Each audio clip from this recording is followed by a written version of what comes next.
Hi అండి, Ranjith Kumar talks లో upload చేసే పాడ్కాస్ట్ లోని బెస్ట్ ఇన్ఫర్మేషన్ ని రంజిత్ కుమార్ క్లిప్స్ ఛానల్ లో అప్లోడ్ చేస్తున్నాము. సో ఫుల్ పాడ్కాస్ట్ ని చూడాలనుకుంటే do check out Ranjith Kumar talks.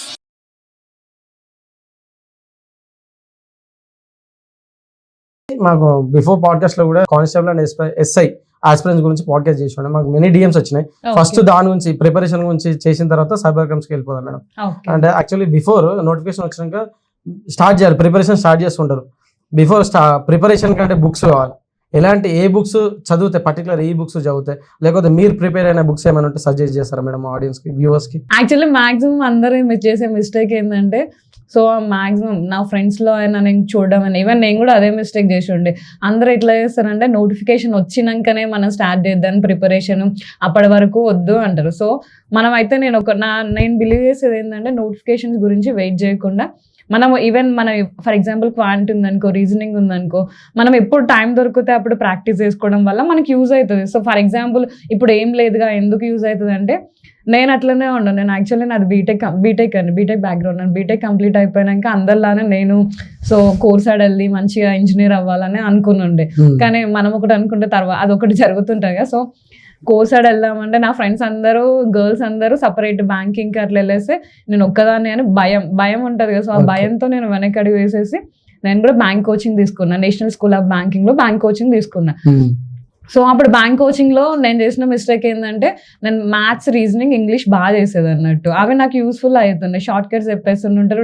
ఇంకా అక్కడ ఏముందంటే డైలీ మనం పేపర్స్ ప్రాక్టీస్ చేయడం అయినా, arithmetic and reasoning RS Agarwal book practice చేయడం వల్ల మంచిగా నేను స్పీడ్ బాగా చేస్తుండే.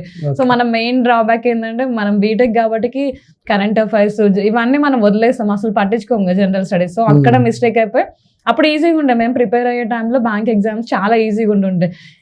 తర్వాతకి అవి వదిలేసేస్తుండే. ఇందులో ఎంత స్కోర్ చేసేసుకున్నా అక్కడ స్కోర్ రాకపోవడం వల్ల అది మిస్ అయిపోయింది. సో అది మిస్ అయిపోతే సరే అని ర్యాండమ్గా అప్పుడు ఎట్లుంటుంది అంటే, మనం ఇప్పుడు అన్ఎంప్లాయీస్ ఉంటుంది, ఏ ఎగ్జామ్ పడితే ఆ ఎగ్జామ్ రాస్తూనే ఉంటారు. సో నేను కూడా అట్లనే మన తెలంగాణ దీంట్లో ఎగ్జామ్స్ పడుతుండే, గవర్నమెంట్ ఎగ్జామ్స్ పడుతుంటాయి, ఫారెస్ట్ బీట్ ఆఫీసర్స్, ఇంకా ఏదైనా గ్రూప్ 2 ఇట్లా గ్రూప్ 4 ఎగ్జామ్స్ పడుతుండే. ఒకసారి అప్లై చేసి చూసి నాకు చాలా అంటే వేరియేషన్స్ మంచి అంటే బ్యాంక్లో ఎట్లుంటాయంటే 1 అవర్లో 100 క్వశ్చన్స్ వేసేస్తుంటారు. ఆన్లైన్ ఎగ్జామ్స్ ఉంటాయి కదా, టైం అసలు ర్యాండమ్గా మనం చూస్తూ టైం మొత్తం అయిపోతుంది ఉంటుంది. అంటే మనం ఫ్రాక్షన్ ఆఫ్ సెకండ్స్ లో ఆన్సర్ చేయాలి. మనకి ఎట్లుంటది అంటే, ఆ క్వశ్చన్ వచ్చింది, దాన్ని మనం వదిలేయం, ఇది చేసిన దాకా ఉంటుంటాం. కానీ అంటే విన్నర్స్ ఎట్లుండాలంటే, ఇది ఎక్కువ టైం కన్జ్యూమ్ అవుతుంది కదా, సో దీన్ని వదిలేసేసి మనం స్కోర్ కోసం ప్రిఫరెన్స్ ఇవ్వాలి. ఇన్ కేసు ఎక్కువ టైం దొరికేసి మన రివర్స్ లో మళ్ళీ వచ్చి చూసుకోవచ్చు అని ఉండాలి. కానీ మన నార్మల్స్ ఇక్కడ విన్నర్స్ కి లూజర్స్ కి అదే తేడా ఉంటది అన్నట్టు. ఇక్కడ వస్తుంది ఎట్లయినా చేయాలంట, నువ్వు చేస్తే నీకు అదే టైంలో నువ్వు 3-4 క్వశ్చన్స్ ఎక్స్ట్రా క్వశ్చన్స్ ఆన్సర్ చేయొచ్చు. ఇక్కడ లాస్ అయిపోతుంటుంది. సో అది నేను నార్మల్గా తెలంగాణ మన స్టేట్ ఎగ్జామ్స్ రాసినప్పుడు చూసిన చాలా టైం ఉంటుంది. అవన్నీ నార్మల్గా అయితే నువ్వు కంటిన్యూస్గా ఒక 5-6 years ప్రీవియస్ పేపర్స్ ప్రాక్టీస్ చేసినా కూడా యూ కెన్ గ్రాస్ప్ ఇట్. అంటే ఇప్పుడు మా కొలీగ్సే చెప్తుంటారు. ఎట్లా అంటే, మా కొలీగ్ ఒకరు ఉన్నారు, తను ఆర్మీలో వేసారు అన్నట్టు. ఆర్మీలో వేస్తే అంటే ఓన్లీ డిస్టెన్స్ ఇంటర్ వేసినాక తను మొత్తం ఆర్మీలో వెళ్ళిపోయినాక తను అనుకుండు అంటే, నేను మళ్ళీ ఇదే జాబ్, ఫ్యామిలీకి దూరంగా ఉండాలి అట్లా అనుకొని తను కూడా ప్రిపరేషన్ స్టార్ట్ చేసిండు. డ్యూటీ చేసినా కూడా నైట్ 2 o'clock వరకు అట్లా ఉండి ప్రిపేర్ అయినాక తను ఆల్రెడీ ఎస్ఐ వచ్చింది అన్న 20 years తర్వాతకి ఎస్ఐ అంటే డిస్టెన్స్ లో ఇంటర్ కంప్లీట్ చేశారు. అట్లనే గ్రాడ్యుయేషన్, పీజీ అన్ని కంప్లీట్ చేసేసి సైమల్టేనియస్ గా డ్యూటీలో ప్రిపేర్ అవుతూ ఎస్ఐ వచ్చింది. మళ్ళీ at the same time income tax officer కూడా వచ్చింది అన్నట్టు. మాకు ఎప్పుడు గైడెన్స్ ఇస్తుంటారు. ఇప్పుడు నేనే నా ఏజ్ 40 years 20 years అనే సర్వీస్ చేసినా కూడా నేనే ఇట్లా ప్రిపేర్ అవుతున్నా. మా డిపార్ట్మెంట్లో పీసీస్ ఉంటారు కదా, మీకు లైఫ్ చాలా ఉంది, మీరు ఇంకా ప్రిపేర్ కావచ్చు. ఏజ్ అనేది దానికి అడ్డు కాదు. మీరు అంటే కష్టపడితే అయితే అది ఏజ్ అడ్డు కాదు. మీరు మంచి పొజిషన్లలో వెళ్ళచ్చు. ఈవెన్ మమ్మల్ని కూడా అంటారు, మీరు మేడం మీరు ఇంకా మంచిగా చదువుతా ఐపీఎస్ ఆఫీసర్స్ అట్లా కావచ్చు, మీరు చదవరు, టైం వేస్ట్ చేస్తుంటుంటారు అంటుంటుంటారు. సో మనం ఏదైనా ఇంకా నేను అట్లా బ్యాంక్లో ప్రిపేర్ అవ్వడం వల్ల మ్యాథ్స్ అనేది మంచిగా నేను అర్థమెటిక్ అండ్ రీజనింగ్ కోసం 2 ఆర్ఎస్ అగర్వాల్ బుక్ మొత్తం ప్రాక్టీస్ చేసిన. వన్స్ మీరు అది ప్రాక్టీస్ చేసిందనుకో ఇంకా అంటే దాంతో పాటు మీకు షార్ట్ కట్స్ తెలుస్తుండాలి. అంటే ఆర్ఎస్ అగర్వాల్లో లెంతీ ప్రాసెస్ ఉంటుంది కదా, దానికో ఎట్లా షార్ట్ కట్స్ అవన్నీ తెలుస్తుండాలి. ఆ షార్ట్ కట్ కోసం అంటే నేను ఎన్ఎస్బిలో తీసుకున్న కృష్ణ చైతన్య సార్ అని మీరు వింటుంటారు కదా. సో కృష్ణ చైతన్య సార్ మాకు అప్పుడు క్లాస్ చెప్పింది. అంటే ఆ సార్ చెప్పిన షార్ట్ కట్స్ ట్రిక్స్ ఉంటుండే.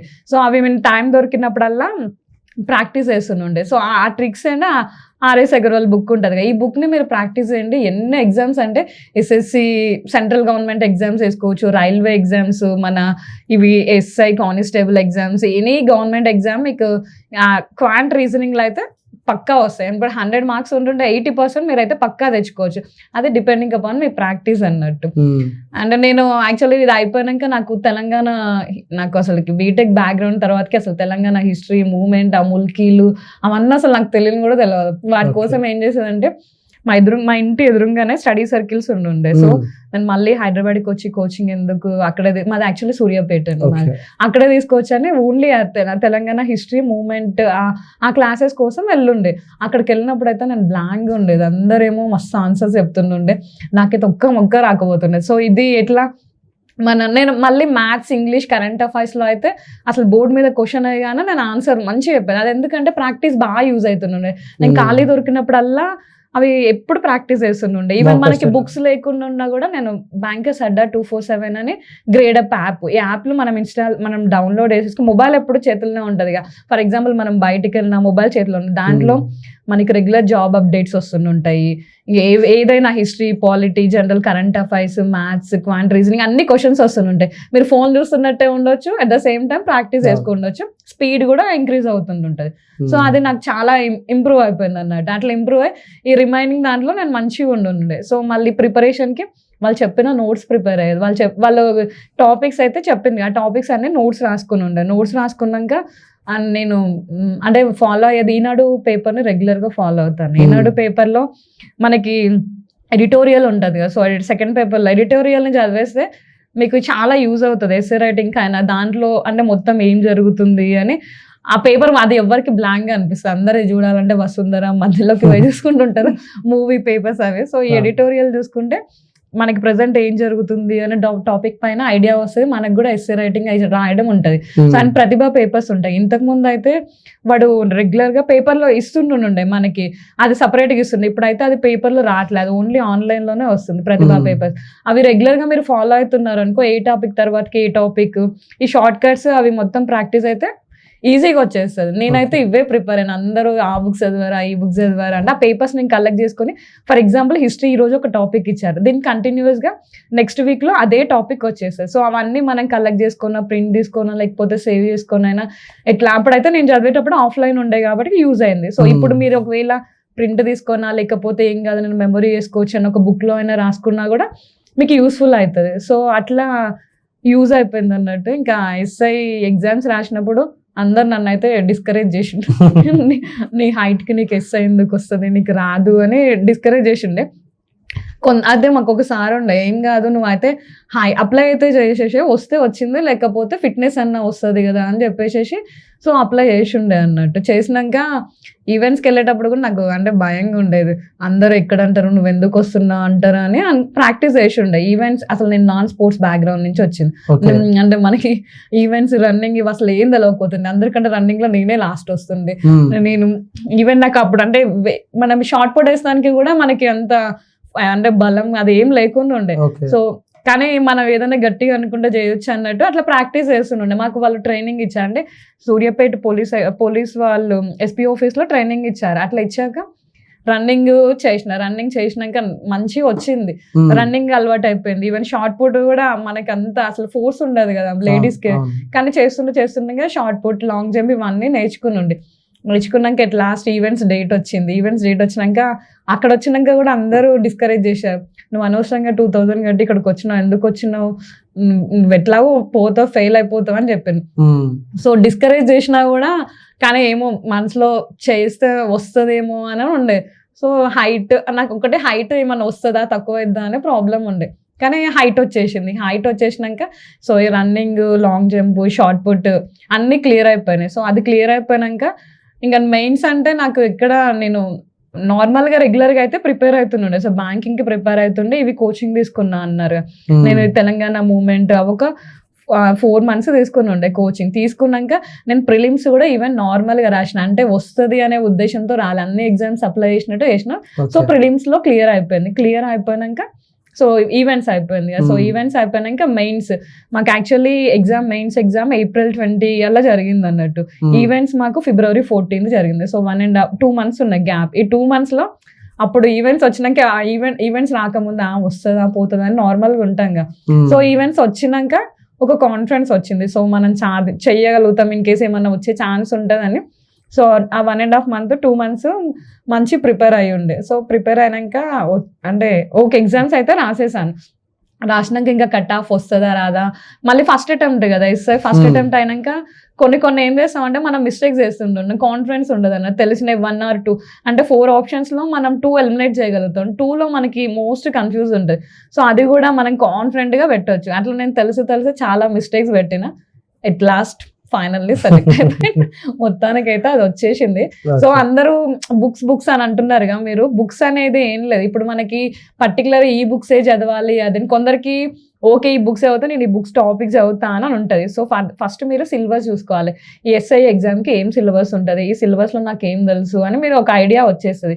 సో సిలబస్ చూసుకున్నాక ఈవెన్ మీ దగ్గర బుక్స్ ఉంటే ఓకే, ఇన్ కేస్ బుక్స్ లేకపోయినా మీరు ఆన్లైన్లో యూట్యూబ్లో ఎన్నో నెంబర్ ఆఫ్ క్లాసెస్ ఉంటాయి. సో ఆ నెంబర్ ఆఫ్ క్లాసెస్లో ఏదో ఒకటి చూసుకోవచ్చు. మ్యాక్సిమం మీకు ఇప్పుడు మ్యాథ్స్ అండ్ అర్థమెటిక్ అండ్ రీజనింగ్లో 200 మార్క్స్ ఉంటాయి కదా. సో 200 మీరు ఇందులో 200కి ఒక 150 అరౌండ్ ఇందులో స్కోర్ వేసుకొని పెట్టుకోండి.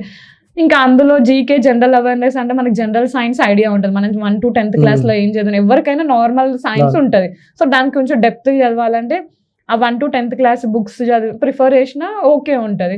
లేదు నేను ఏమన్నా పర్టికులర్ కోచింగ్ తీసుకున్నా నాకు ఐడియా కోసం నేను మర్చిపోయినా చిన్నప్పుడు చదివినా అంటే ఓకే, లేకపోతే ఆన్లైన్ క్లాసెస్ అయినా అదైనా క్లాసెస్ వినొచ్చు అన్నట్టు.